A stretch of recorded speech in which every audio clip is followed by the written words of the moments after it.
구원을 시온에 베풀리라. 아멘. 오늘 말씀은 이사야 46장 1절에서 13절. 벨은 엎드러졌고 너보는 구부러졌도다. 그들의 우상들은 짐승과 가축에게 실렸으니 너희가 떠매고 다니던 그것이 피곤한 짐승의 무거운 짐이 되었도다. 오늘은 바벨론이 이제 멸망을 해서 멸망하는 모습을 보여주는데, 멸망하는 모습 중에 가장 우리에게 보여지는 것은 그들의 신입니다. 그들의 신은 정치를 할 때 가장 제일 먼저 잡아야 되는 게 신이죠. 그래서 신으로 제사 지낸다 이러면 다 모여들어야 되고, 또 어디서 무슨 제사를 올린다 그러면 전부 그쪽으로 모여야 되는데, 그게 통치할 때에 아주 중요한 이야기입니다. 그래서 옛날에는 우리나라가 불교 나라였죠. 국교가 불교였어요. 그래서 한번 스님들이 온다 이러면은 전부 나가서 참여해야 되고, 그거 말고는 믿을 수 있는 게 없다고 생각을 했죠. 그런데 그 마찬가지로 다른 나라를 정복하게 되면 그 나라가 무슨 신을 믿든지 간에 정복한 나라의 신을 믿어야 돼요. 안 그러면은 나라를 세울 수가 없어요. 그래서 오늘 이 보면은 나라가 멸망했다 안 그러고 벨이 엎드러졌다 이렇게 얘기합니다. 이 벨이 히브리어로 벨이고 바벨론에서는 마르둑이라고 하는 겁니다. 근데 아카드어로 말하면 바알이라는 말을 그대로 쓰고 있어요. 우리는 지금 하느님이라고 말하지만 하나님을 영어로 말하면 갓 이렇게 표현해 놨습니다. 그 갓은 그 불상을 보고도 갓이라고 하고, 또 다른 모든 신들을 전부 갓이라고 하는데, 우리는 이름을 하나님이라고 부르니까 똑같은 신인데도 하나님이라고 부르면 기독교고, 다르게 부르면 다른 신이고, 그렇게 되는 거죠. 그래서 벨이 엎드러졌고, 이 말은 이제 그 나라가 망했고 이런 말입니다. 너보는 구부러졌도다, 이 말은 너보는 그 하무라비 법전은 세기 문자로 되어 있어요. 그걸 한문으로 형설 문자라고 하는데, 이 세기 모양으로 되어 있는 그 문자를 만든 신이 너보 신이다. 그래서 벨의 아들이다 이렇게 얘기하기도 하고, 그 하무라비 시대의 신이었는데, 하무라비 시대에는 너보가 신하다가 나중에 이제 내려오면서 벨이 이제 그 장악을 너보가 신일 때가 있었다 그렇게 이제 하무라비 시대에 그랬다라고 기록을 하고 있는데, 정확한 건 모릅니다. 그리고 또 정확한 거 알 필요도 없습니다. 우리에게는 알아야 된다면은 교회에서도 뭡니까 불경을 가르쳐야 될 텐데, 그거 몰라도 되니까 안 가르치는 거죠. 그래서 그냥 지나가는데, 벨이나 너보 같은 신상은 상이 있어요. 하나님은 이 상이 없습니다. 상이 없지만 십자가는 있잖아요. 이런데 자꾸 그렇게 물으니까 아예 교회에서도 십자가를 없애는 교회가 있는 거예요. 교회가 십자가 있으면은 그 앞에서 기도하고, 십자가 없으면 여기 교회 맞나 이러는데, 십자가 없어도 교회일 수 있습니다. 그러나 교회는 다 십자가 있죠.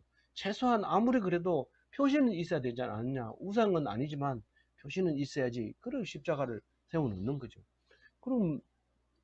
그런데 거기에 이제 벨과 너보는 모양이 있는 제대로 된 우상인데, 이거를 다른 기록에 보면 메소포타미아하고 티그리스 강에 1년에 한 번씩 배에다 실어가지고 쭉 이렇게 다니면서 그 해변가에 있는 사람들이 그 행사를 한다는 거예요. 이제 쉽게 말하면 굿을 하고 떡을 나눠주고 이렇게 하는 이제 그런 모습을 이제 보여주고 있었던 거죠. 그런데 여기 배 얘기는 안 나와요. 1절 배 얘기는 안 나오지만 이 우상을 짐승에 실어가지고 이렇게 메고 다녔던 것은 확실한 거예요. 떠메고 댕겼다. 우리 지금 요즘은 떠맨다는 말을 잘 안 쓰는데 옛날에 우리는 다 떠미고 가라 이렇게 하면은 이렇게 어깨에 둘러매고 이렇게 가는 거를 떠민다 그랬는데 그렇게 메고 다니는데 그런데 그게 전에는 이 짐승들이 그 벨이나 너보를 싣고 가는 짐승은 아주 영광스럽습니다. 그래서 우상을 실었는 그 짐승, 뭐 낙타일 수도 있고 말일 수도 있지만은 말에게 장식을 해가지고 뭐 검 옷을 입히기도 하고 이렇게 해서 그 우상을 싣고 가는 모습을 이렇게 볼 수 있었는데 그게 이제는 영광이 안 되고 아주 피곤하고 무거운 짐이 돼버리고 말았던 거죠. 근데 이제 이 원래는 기록에 보면 이 1년에 한 번씩 이렇게 배 타고 행사하고 나서는 평상시에는 그냥 배 위에다 실어 놓는다는 거예요. 그대로 놔두는 그냥 놔둬 버린다는 거예요. 근데 뭐 1절 얘기는 그런 얘기는 안 나오지만 하여튼 골칫덩어리가 돼버렸다. 이제 그 얘기하면서 2절 읽어봅니다. 그들은 구부러졌고 그들은 일제히 엎드러졌으며 그 짐을 구하지 못하고 자기들도 잡혀가느니라. 그들이 구부러졌다 하면은 이 바벨론이 구부러졌지만 그 무거운 짐승, 무거운 그 우상도 살려내지 못하고 한꺼번에 짐승이고 우상, 사람이고 다 한꺼번에 넘어져 가지고 결국은 소용이 없게 돼버리는 거죠. 자기들도 잡혀갔느니라 하고 과거로 쓰고 있는데 앞으로 올 바벨론에 대한 모습을 말하고 있는 거죠. 사실은 정확하게 얘기하면 35년 뒤에 바벨론이 망합니다. 이사야서는 40년, 이사야 40장부터는 바벨론 포로로 끌려가고 36년 있다가 쓰여졌다고 하니까 앞으로 성경대로 하면 35년 있어야 70년이 돼야 이제 석방이 될 텐데 그때까지 건재하고 있는 바벨론에 대한 모습을 하고 있다가 이제 그때 가가지고는 이렇게 된다 이렇게 말을 하고 있습니다. 3절 같이 읽어봅니다. 야곱의 집이여 이스라엘 집에 남은 모든 자여 내게 들을지어다. 배에서 태어남으로부터 내게 안겼고 태에서 남으로부터 내게 업힌 너희여. 야곱의 집이 뭡니까? 이스라엘 백성의 집. 그 유다는 누구의 집이라고 말하죠? 다윗의 집이요 이렇게 말하기도 하고 이스라엘은 야곱의 집이요 이렇게 얘기하기도 하고 그렇게 말할 때 쓰는 말이죠. 그래서 이스라엘 집에 남은 모든 자여 이렇게 할 때 이스라엘은 망했습니까? 안 망했습니까? 남유다가 망하기 다윗의 집이 망하기 150년 전에 벌써 이스라엘은 망했는데 또 유다도 망해버렸는데 그러면 이름이 없이 사라져야 되고 예루살렘 성전도 없으니까 깨끗해야 되는데 이스라엘만큼은 그렇지 않습니다. 우리가 밭에 곡식이 하나도 없다고 해가지고 이 집 이제 망했다 이렇게 얘기하지 않습니다. 왜냐하면 봄이 되면 그 씨앗을 심어서 밭을 가꾸니까요. 그런데 씨앗을 남겨놓지 않고 밭이 초토화됐다면 그 사람은 걱정이죠. 그건 다시 거기다 농사를 지을 수가 없죠. 그래서 다른 나라 사람들은 다 망해버리고 이름조차 없지만 그러나 이스라엘만큼은 씨를 남겨놓습니다. 똑같이 망합니다. 똑같이 부들려가고 똑같이 그래도 남겨놓는 건 씨를 남겨놓습니다. 그 씨가 얼마나 중요한지 농사 지어보는 사람은 알죠. 흉년이 들수록 씨는 굶어 죽으면서 씨를 남기는 게 씨앗입니다. 그래서 하나님도 모든 사람 다 죽었을지라도 남겨놓은 씨앗이 있는데 그게 이스라엘 집에 남은 자다 그렇게 말하고 있습니다. 다른 나라는 뭐 씨앗이 있습니까? 그건 여기다 기록을 하지 않지만 이 성경을 보면은 이스라엘 백성만큼은 씨가 있었다는 거죠. 만약에 모압과 암몬 이런 나라들도 성경에서 이스라엘 백성이 기록해 놓은 이름만 있는 거지. 지금 암몬 사람들이 나라 이름 뭡니까? 암몬 사람들이 세운 나라 수도는 암만이지만은 나라 이름은 요르단이거든요. 그러니까 이름 자체가 없어진 거예요. 하나의 도시만 그렇게 남아 있게 되는 거죠. 어쨌거나 주변 나라 사람들은 이름이 없지만 이스라엘은 영원히 처음부터 지금까지 있는데, 아기를 뱃속에서 낳자마자 하나님이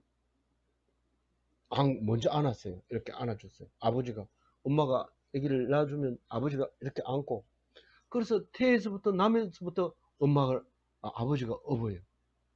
우리는 어, 애를 제가 다 업었어요.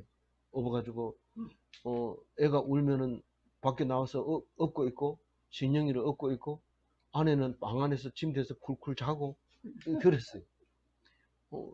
뭐 정인이 있으니까 제가 당당하게 얘기하는데, 그래도 뭐 그런 얘기는 밖에 가서 하지 마세요 이렇게 얘기할지 모르지만 오늘은 얘기합니다. 글쎄 하나님이 아기를 낳자마자 업었다고 얘기하고 있어요. 내가 내게 업힌 너희여, 이렇게 말하고 있습니다. 앉자마자 안았고 업어줬던 그 하나님이 이스라엘에 대해서 이제 부릅니다. 불러가지고 얘기를 합니다. 4절 읽어봅니다. 너희가 노년에 이르기까지 내가 그리하겠고 백발이 되기까지 내가 너희를 품을 것이라. 내가 지었은즉 내가 업을 것이요 내가 품고 구하여 내리라. 아이가 다 컸다고 이제는 뭐 20세 넘으면 상관없다. 자녀에게는 그렇게 말하죠. 내가 너에게 20세가 넘었으니까 부양해 줄 의무도 없고, 내가 돈을 안 대준다고 해서 경찰이 와서 감옥에 가둘 이유도 없고, 그렇기 때문에 네가 싫다 하면 언제든지 나가라. 항상 그렇게 얘기를 하죠. 그렇지만 마음은 그렇지 않잖아요. 뭐 어디가 있으면 걱정이고, 항상 28살 딸 차에 내려주고 똑바로 보고 건너, 천천히 건너, 이렇게 항상 하는데, 그게 안 해도 될 말인데, 근데 하고 싶어 죽겠잖아요. 그런데 아이들은 그게 듣기 싫어가지고 저기다 내려주세요, 저기 내려주세요, 이렇게 하면서 말 안 하기를 원하죠. 그리고 이렇게 들어보고 분위기가 잔소리 같으면 아예 눈 지그시 감고 잠들어 버리죠. 그때 우리가 생활이 그런 거죠. 우리가 하나님은 업어주고 안아주고, 그런데 나이 먹었는데 이제 아직까지도 내가 무슨 하나님 믿어야 되느냐. 맨 처음에는 우리가 하나님 믿을 때 가슴이 뛰었어요. 이런 거를 내가 모르고 있었다 이러면서 가슴을 뛰어서 죽어도 하나님은 안 떠나겠습니다. 그런데 성경을 공부를 좀 해보니까 하나님은 역시 지금까지 보듯이 안 보여요. 내가 나쁜 짓을 해도 뭐라고 야단치지도 않아요. 그러면 이젠 어떻게 해야 되냐. 하나님은 말씀으로 계신다 이러니까 말씀으로 계시는 거지 이러면서 이제조차 내가 가슴이 덜컹덜컹 뛰어야 되냐, 그렇게 생각하면서 벗어나려고 애를 쓰는데, 노년이 될수록 더 하나님은 꼭 붙들고 있어야 되는 겁니다. 제가 여기 우리 정숙희 성도님하고 이렇게 이야기를 나누면서 늘 제가 말씀하고 있는 게 뭔 얘기냐면, 하나님 앞에서는 9살짜리하고 90살짜리하고 똑같은 거예요. 앞으로 살 날이 얼마나 남았느냐, 이제 뭐 내가 3년 더 살겠나, 택도 아닌 소리 하지 마세요. 9살 먹은 사람도 내가 3년까지는 자신 있게 산다 보장 못 합니다. 절대로. 뭐 하나님 앞에서는 똑같은 삶을 살게 됩니다. 그래서 우리가 죽는 날을 기다리게 되는데, 죽는 날을 기다리는 게 아니라 9살처럼 살면 돼요. 9살처럼. 9살 마음처럼 90살을 그렇게 살다 보면 죽는, 그래도 연령이 있잖아요. 뭐 이게 타이머가 달려가지고 그때 되면 뭐 내장도 못 쓰게 되고 다 못 쓰게 되는데 어떻게 그렇게 희망을 가질 수 있어요? 하나님은 그게 아니고 죽지 않는다고 얘기를 하기 때문에 9살하고 90살하고 똑같은 거예요. 하나님 앞에서는 똑같은 영혼이고 똑같은 하나님 앞에서는 사랑받는 거고 내가 태에서 났을 때 하고 노년이 됐을 때 하고 똑같이 그렇게 하겠다는 거예요. 내가 그렇게 하겠다. 백발이 되기까지 내가 그렇게 하겠다. 내가 너희를 품을 것이라는 거예요. 품 안에 넣을 것이. 다 늙은 그를 어디 안아줘요. 안아줍니다. 늙으면 제일 외롭고 힘든 게 우리가 어머니가 계실 때는 울면은 엄마가 안아주는. 근데 늙으면 엄마가 없기 때문에 안아줄 사람이 없어. 그게 늘 외로워. 너무 힘들고. 그래서 애들한테 응석을 부려보지만 애들은 택도 없습니다. 뭐 무슨 지금 그렇게 엄살을 부리고 있냐고. 늙으면 다 아프지. 아, 죽을까봐 겁난다. 사람은 남은 다 죽어요. 이런데 신경을 안 쓰는 거예요. 그러면 아주 그렇죠. 근데 엄마는 많이 아파가지고 나 죽을 것 같아. 엄마 품에 앉아가지고 그러면 엄마가 내가 있는데 네가 왜 죽는다 소리 하냐. 그런 소리 하면 안 돼. 그러면서 옛날 얘기해주고 이러면 마음이 편안해지고 있죠. 그래서 엄마가 있다는 게 얼마나 좋은지 몰라요.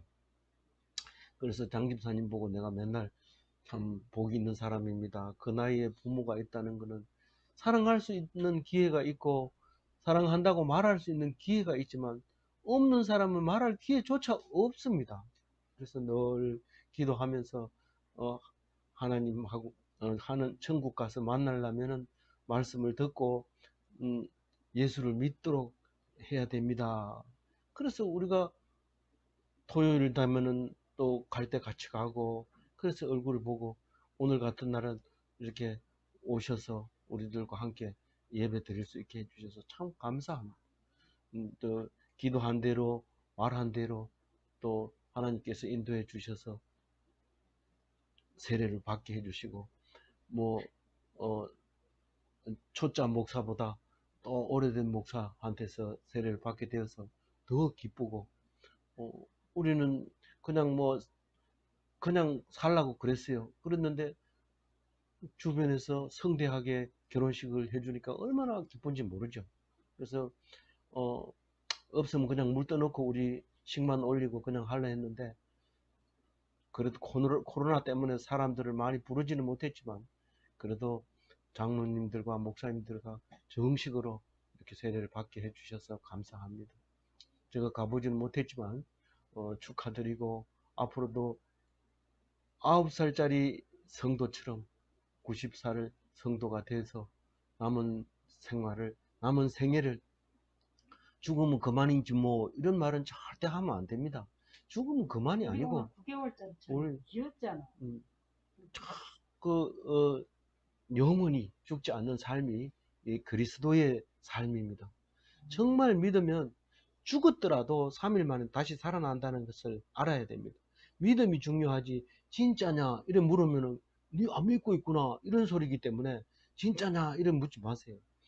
안 믿어지는데요 이러면 하나님께 기도해서 하나님 믿음을 주시옵소서 이렇게 하는 거죠.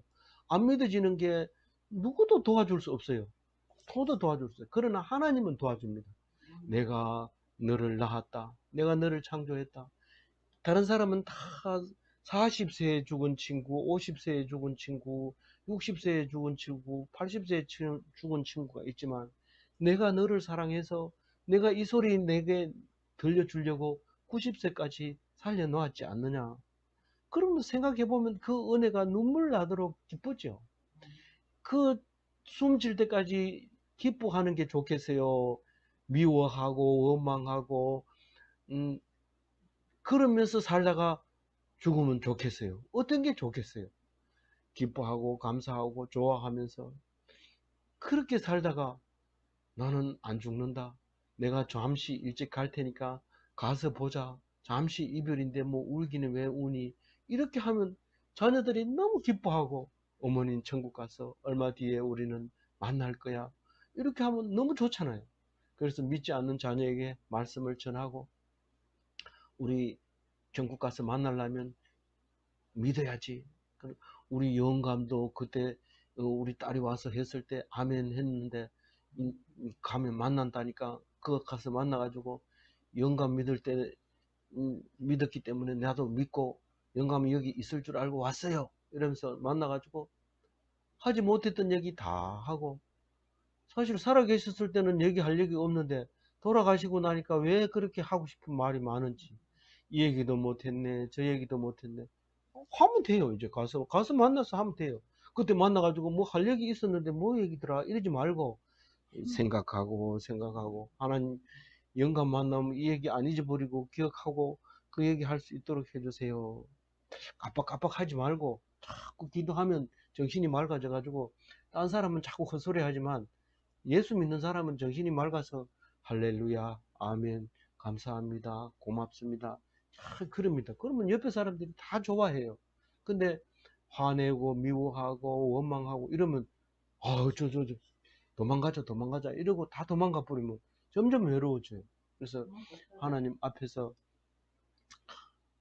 뭐 아파도 애들한테 아프다 소리 하지 말고, 왜냐하면 실제로 안 아플 수도 있어요, 하나님 믿으면. 근데 그러면 음, 도망가고 이러니까 안 도망가도록 염려, 음, 그 저기 배려까지 해가면서, 그러면 자녀들이 다 귀한 어머니가 믿는 신을 나도 믿어보겠다 그렇게 말씀하고 있습니다. 그래서 살아 계실 때는 안 믿더라도 속상해하지 말고, 돌아가시고 난 뒤에 내가 너희들은 안 올 줄 알았는데 어떻게 여기서 만나게 되니 이러면서 더 반가워하고 기뻐하는 그런 날을 생각하면서 하나님 꼭 붙드시기 바랍니다.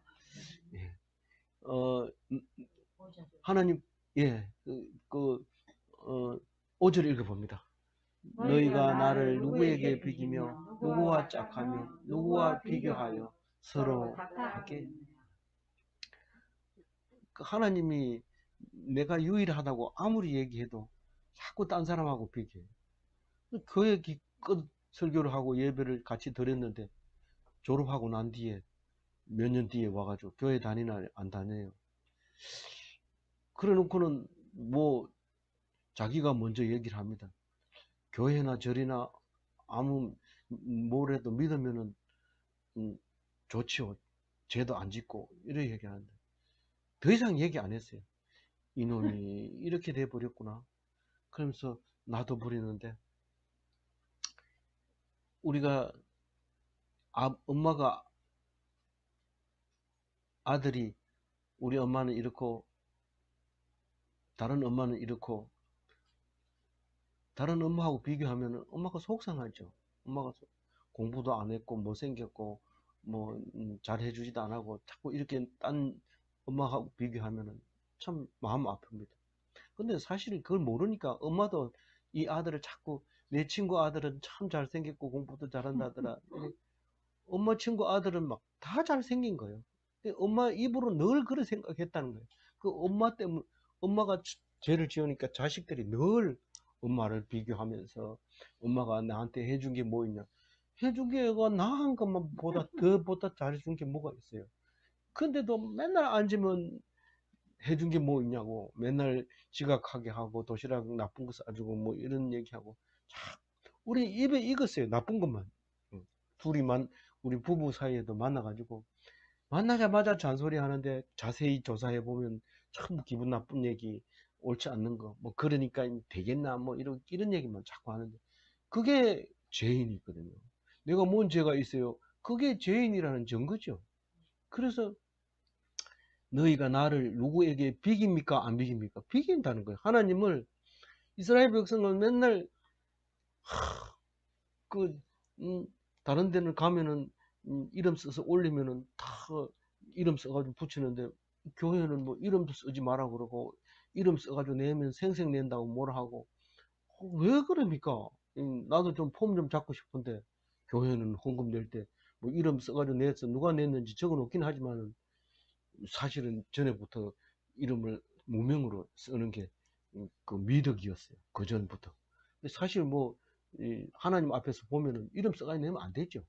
안 되지만은 그래도 교회라는 것은 행정을 해야 되기 때문에 이름을 써야 또 세금 혜택도 주고, 그래서 이름을 꼭 써서 이렇게 올려줍니다.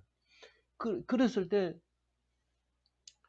자꾸 비교하면서 다른 종교하고 비교하면서 절에 가면은 이름 써놓으면 그 등에다가 이름 써가지고 해놓으면 참 폼도 나고 뭐 돈 내는 줄 알고 가면 당당하게 그 뭡니까 밥 먹는 걸 뭐라 하죠? 예? 공양 공양도 하고 이렇게 했을 텐데 이름 안 적어주니까 사람들이 내가 교인인지 모른가 봐요. 이름 써서는 사람들이 이래 보면은요 11조 낸 사람하고 안 낸 사람하고 당당하기가 틀려요. 보면. 그래서 그것 때문에 낸 사람들이 있어요. 근데 생각해 보면 하나님 앞에서 우리가 비교하면 안 되는 거죠. 비교하면 안 되는 게 아니라 비교할 때가 없어요. 내가 부모가 돼서 한번 생각해 보면 알 거예요. 몇 절 읽어야 돼요? 86절. 사람들이 주머니에서 금을 쏟아내며 오늘 저울에 따라 도금장이에게 주고 그것을 신에게 반대하고 그것을 엎드려 경배하고 눈에 안 보이는 하나님을 차라리 눈에 보이는 신을 만들자. 그래서 주머니를 다 틀어요. 주머니를 다 트는데 여기는 뭐라고 그랬어요? 주머니에서 금을 쏟아내며 쏟아낸다는 거는 뭐 세서 내는 게 아니라 다 틀어내는 거예요. 주머니 다 틀어서 주머니 다 틀어라. 우리 요번에 한번 멋있는 신 하나 만들어 보자. 오늘 저울에 달아. 이건 뭔 뜻이에요? 내가 10분의 1을 낼게. 내가 수입의 10분의 1을 낼게. 나는 10분의 1을 낼게. 나는 절반을 낼게. 이번 달 벌었는 건 내가 다 낼게. 그래가지고 뭘 만들어요? 신을 만들어요. 반을 내려면 어떻게 해야 돼요? 저울에 달아야 되죠. 10분의 1을 내려면 저울에 달아야 되죠. 누구에게 줘요? 도금장이. 도금장이가 뭐예요? 기술자죠. 이 기술자를 줘서 깎아 만들기도 하고 부어 만들기도 하고 그래서 여기서는 도금장이라 했는데 보통은 나무로 만들어 가지고 도금하기도 하고 구리로 부어가지고 동상을 만들어서 금을 입히기도 하고 중국에 가보니까 FRP 플라스틱으로 만들어서 금을 입히기도 하고 뭐 이렇게 해서 이제 만드는 그게 신을 만들어 가지고 만들어 놓고는 거기서 절합니다. 그리고 TV에서 보니까 중국에는 금박을 이렇게 네모나게 해서 파는데 금을 가지고 얼마나 얇게 만드는지 아주 얇게 만들어 가지고 그걸 파는 이유는 그걸 가져와서 부처님 이제 엉덩이고 뭐 엉덩이에 많이 붙이더라고요. 나중에 부처님이 엉덩이 이렇게 커져요. 금덩어리처럼 이렇게 커지는데 그런 모습을 보여주는데 그렇게 한다고 지금 얘기하고 있어요. 누가 그런다는 거예요? 아니 절에 다니는 사람이요. 아니고 교회 다니는 사람이 그런다는 거예요. 하나님 믿는 이스라엘 백성이 왜 그럴까요? 아니 하나님 믿으려고 보니까 성전이 없어졌잖아요. 저기 솔로몬 성전이 없어져 버리니까 붙들려 왔잖아요. 그러니까 우리가 믿을 수 있는 것은 이 사람들 신밖에 없잖아요. 이 사람 신을 믿다 보니까 그거밖에 모르고 그러다 보니까 더 좋은 신을 만들기 위해서 이렇게 한 거잖아요. 그렇게 돼 있는데 나에게 그런 얘기를 하고 있는 겁니다. 자세히 생각해 보면 할 말이 많습니다. 우리가 신이라고 생각하지 않고 있는 것들이 신인 게 많아요. 많습니다. 자꾸 얘기하면 또 정죄하는 게 돼버리기 때문에 안 되는 거예요. 7절 읽어봅니다. 그것을 들여 어깨에 메어다가 그의 처소에 두면 그것이 서 있고 거기에서 능히 움직이지 못하며 그에게 부르짖어도 능히 응답하지 못하며 고난에서 구하여 내지도 못하느니라. 이게 무슨 말이에요? 메어다가 처소에 두면 부처님 상을 만들어서 처소에 두면 절간이 되죠. 근데 저기 태국에 가보면 부처를 요만하게 손바닥만 하게 이렇게 만들어 가지고 팔아요. 그러니까 가면 그럼 그거를 사다가 문지방에다 이렇게 창문가에다 얹어 놓고 거기서 맨날 이렇게 빌고 아침에 들어갈 때 빌고 갔다 와서 빌고 이렇게 하고 그리고 그거는 뭐 무슨 불교냐? 그게 소승 불교래요. 그래서 나는 작게 만들면 소승 불교구나 이런 알았는데 그게 뭐 그렇지 않다니까 자세히 알아보지는 않았습니다만 어쨌든 그렇게 하는 메어다가 처소에 갖다 놓으면 못 움직이는데, 부처님이 저 대웅전에 있는 부처님이 다른 데로 간 적이 없어요. 반드시 그 자리에만 있지 딴 데 가지를 않아요. 근데 신이라는 것은 능력이 있어야 되고 그래야 되는데 그걸 움직이지 못하니까요. 그러니까 하나님하고 비교하지 마라. 하나님은 무소부재하시다. 어디든지 계시는 하나님인데 나중에 알고 봤더니 마음에 있다. 네 마음속에 하나님이 계시다. 네 마음이 성전이다. 처소가 네 마음이다. 네 마음이 처소다. 이렇게 얘기를 하고 있어요. 하나님이 계신 처소가 뭐예요? 성전이잖아요. 성전은 우리의 마음이 성전.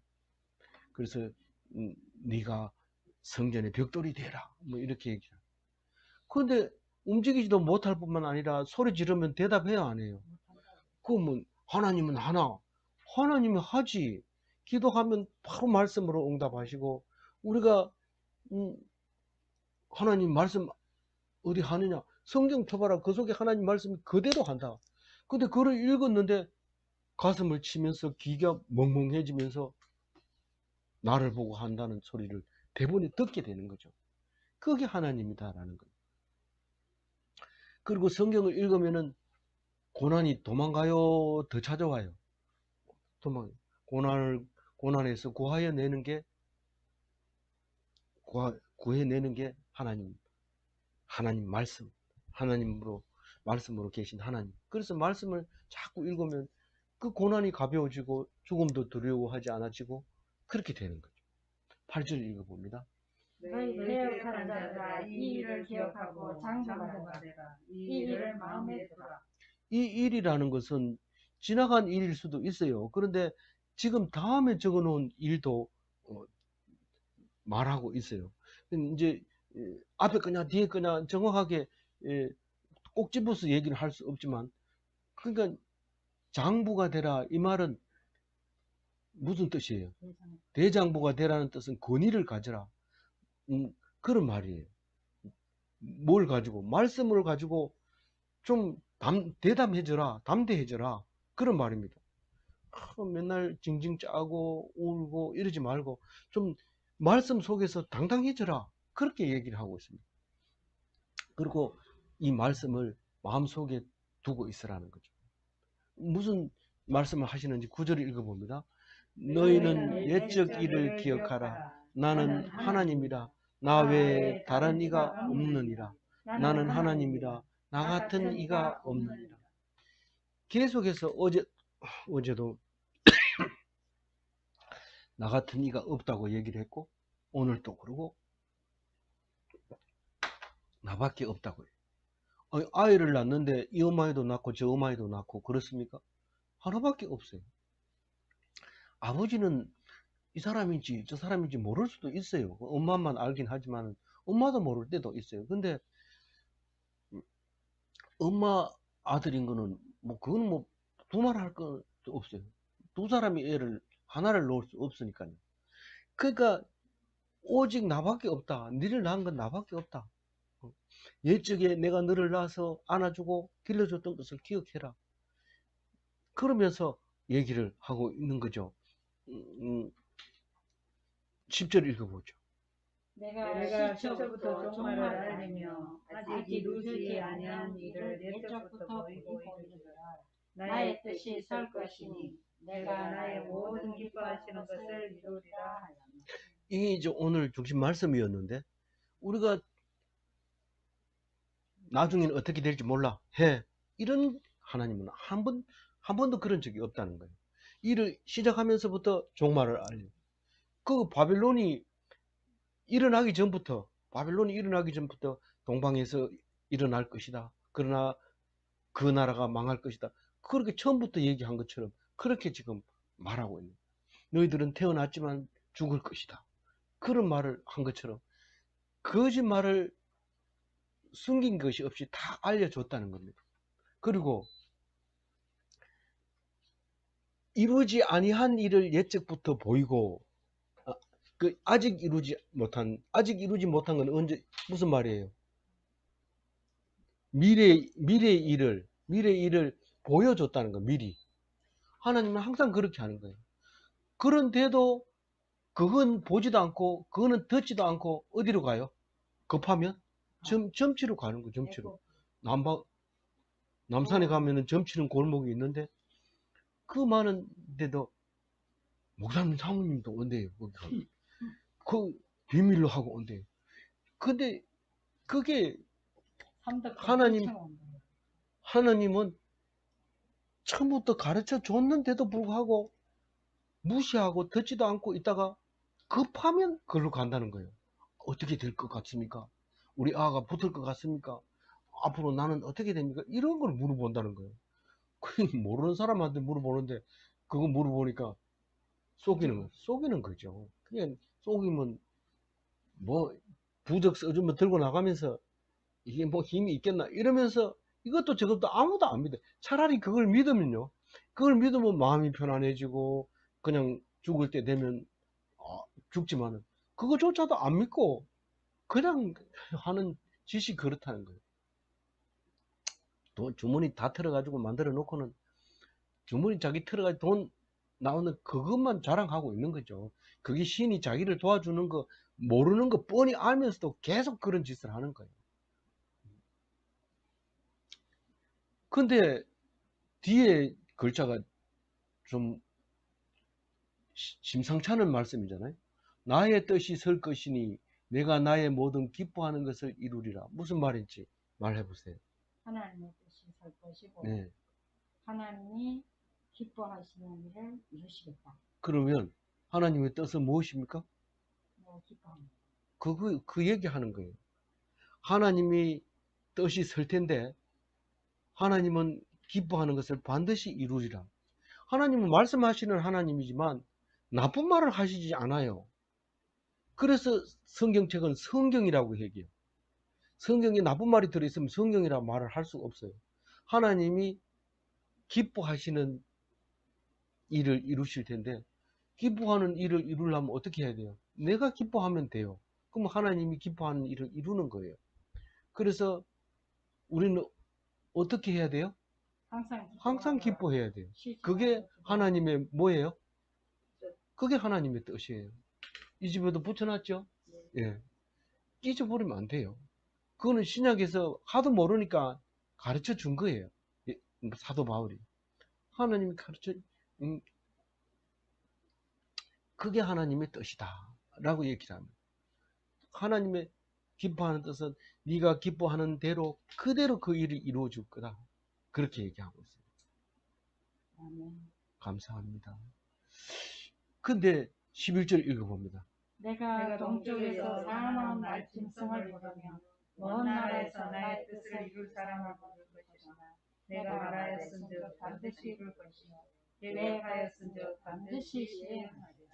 그 11절을 읽어보면은요. 동쪽에서 사나운 날짐승을 부르며, 왜? 이거는 지금 분명히 페르시아, 메데 바사를 말하고 있는 건데, 동쪽이니까요. 그런데 이 바벨론은 서쪽에 있잖아요. 근데 동서가 뭘로 갈라졌냐면은, 아니, 티그리스 강이 아니라 가운데 산이, 무슨 강이라고 그랬어요? 무슨 산이라고 했어요? 무슨 산맥? 아니, 그, 자그로스 산맥. 자그로스 산맥을 중심으로서 서쪽은 이제 티그리스 강의 유역이 되는 거고, 저쪽은 이란 땅이 되는 거잖아요. 그 이란 땅에서 거기 자그로스 산맥을 기준으로 해서 이란 땅에서 이제 메데 바사가 일어나서 옵니다. 오는데 이 사람들은 국경이 산으로 둘러싸여 있으니까 쉽게 오지 않을 거라고 생각하지만 날짐승은 산이 상관없습니다. 산을 넘어와요. 그래서 이제 자그로스 산맥을 넘어서 이제 바벨론을 공격해 올 것이다. 그런 얘기를 하고 있으면서 먼 나라에서 멀다고요. 거기 인도 가까울 정도로 멀리 있거든요. 멀리 있는데 거기에서 나의 뜻을 이룰 사람 이름이 뭐예요? 코레스를 부르는 거예요. 오랫을 불러가지고 내가 부른다. 그러니까 내가 부른다라고 말했으니까 이루을까요? 안 이루을까요? 이루신다. 내가 계획했으니까 반드시 시행될 것이다. 이 말입니다. 그렇죠? 그래서 우리는 하나님 뭘 이루시려고 하는 건가 하고 말씀을 귀담아 들으면 점치러 갈 필요 없어요. 쓸데없이 돈만 공짜로 누가 봐줍니까? 돈 많이 내면 복처에 따라서 복을 다르게 점을 쳐주는데. 그러니까 그렇게 할 필요 없어요. 그거 가지고 차라리 여름에 아이스크림 사 먹어요. 12절 읽어봅니다. 마음이 완악하여 공의에서 멀리 떠난 너희여 내게 누구 보고 하는 소리예요? 나에게 하는 소리. 마음이 완악해서 공의에서 떠난 사람. 공의가 뭐라 했어요? 째다카가. 맨날 얘기해도 가난한 사람은 환난 당한 자를 외면하지 않는 거예요. 그게. 근데 공의를 하니까 뭐 특별한 거 좀 해보려고 거룩하게 하려고 천천히 걷고 이런데 그거하고는 전혀 관계없어요. 이 마음 그렇게 내가 아둥바둥 살라고 애쓰지 환난 당한 사람을 보지도 않아요. 그건 내 일이 아니고 그건 목사가 할 일이지 내가 할 일이나 이러면서 안 하거든요. 목사가 더 안 하는데요. 그러니까 목사 조용히 하세요.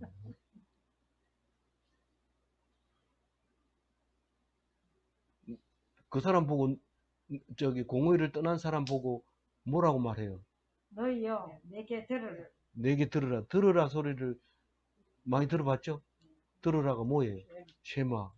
쉐마가 신명기에 나오죠.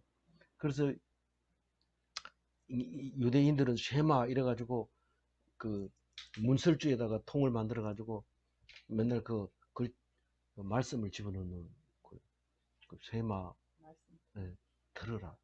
내 말 좀 들어라. 좀 내가 지금까지 얘기했는 거 헛소리인 줄 아냐? 아니 그거 말고 요번에 일이 잘 될까요? 그게 중요하지. 내가 뭐 바빌론에 오는 거 그게 뭔 상관이 있어요, 내하고.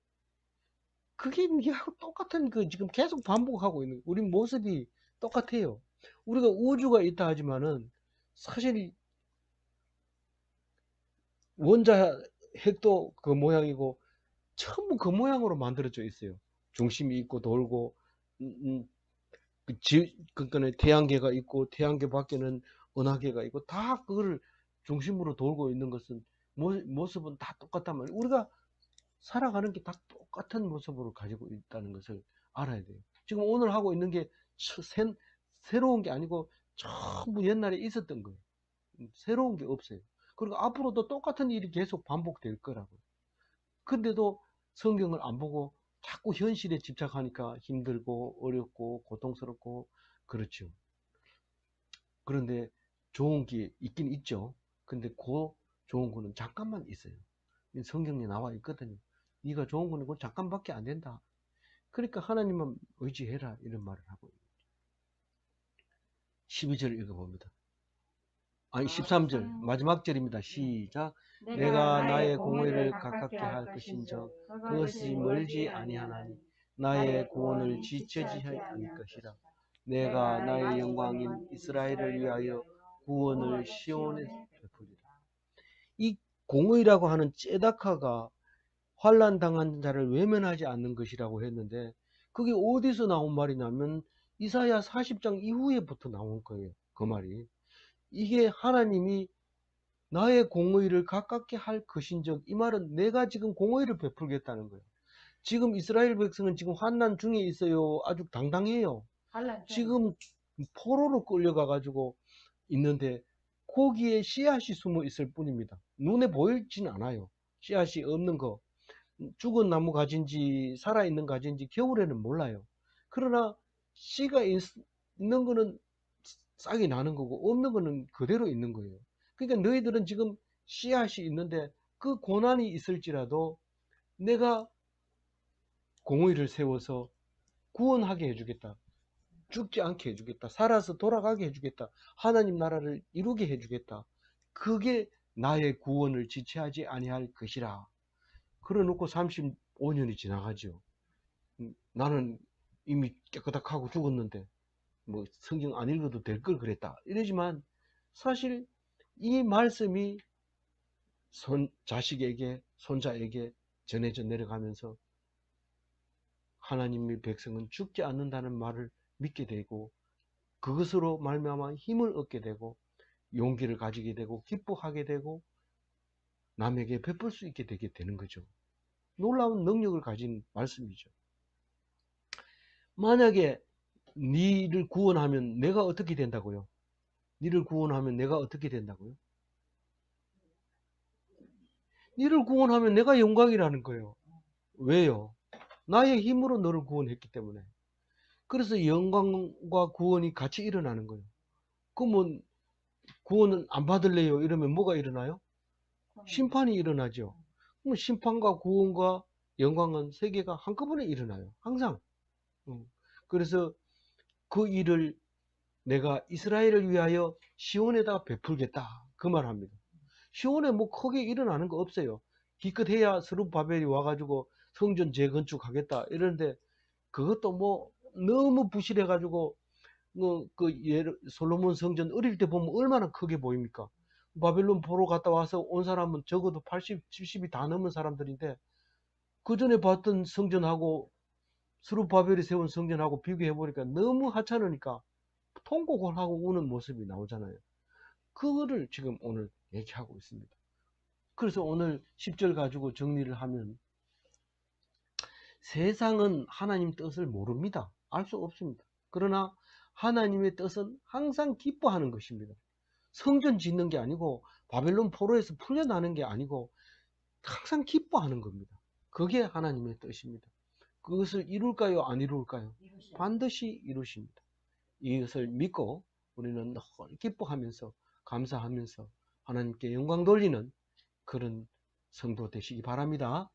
기도하겠습니다. 하나님 감사합니다. 오늘 금요 묵상을 할 수 있게 해주셔서 감사합니다. 특별히 장인아 집사님 가정에서 현장에서 드릴 수 있게 해주셔서 감사합니다.